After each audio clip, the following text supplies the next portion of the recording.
ትኩሳት በሽታ ነው ወይስ የበሽታ ምልክት? ዶክተር ቀነኒ ጣፋ እባላለሁ። በሪፍት ቫሊ ዩኒቨርሲቲ ጀነራል ሆስፒታል ጠቅላላ ሕክምና መምህር። ትኩሳት ሰውነት ሙቀት ከ38 ዲግሪ ሴልሲየስ በላይ ሲሆን ትኩሳት ብለን እንጠራለን።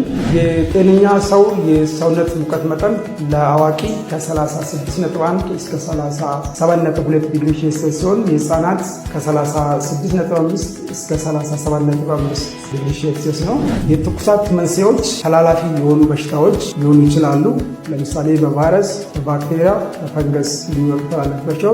ተላላፊ ያልሆኑ በሽታዎች ለምሳሌ ካንሰር፣ አንዳንድ መድኃኒቶች እንዲሁም ህጻናት ላይ እሳቸውን በሚወጣበት ጊዜ ሰውነት ሙቀት ሊጨምር ይችላል። ትኩሳት ሲኖር በቤት ውስጥ ተዳረበ ልብስን ወይም ወፍራም ልብሶችን መቀናነስና ስስ ልብሶችን መልበስ፣ በፎጣ ውሃ እየነከሩ ሰውነትን በመደባበስ የሰውነት ሙቀት መቀነስ፣ ቤት ውስጥ የትኩሳት ወይም የህመም መስታገሻ ፓራስታሞል የሚለው ካለ በመጠናቸው እንዲወስዱ ማድረግ፣ ከዛ ወደ ሐኪም ቤት መሄድና የትኩሳት መንስኤን መታወቅና ሕክምና አገልግሎት ማግኘት ይኖርባቸዋል። ትኩሳት የበሽታዎች ምልክት ነው እንጂ ራሱ በሽታ አይደለም።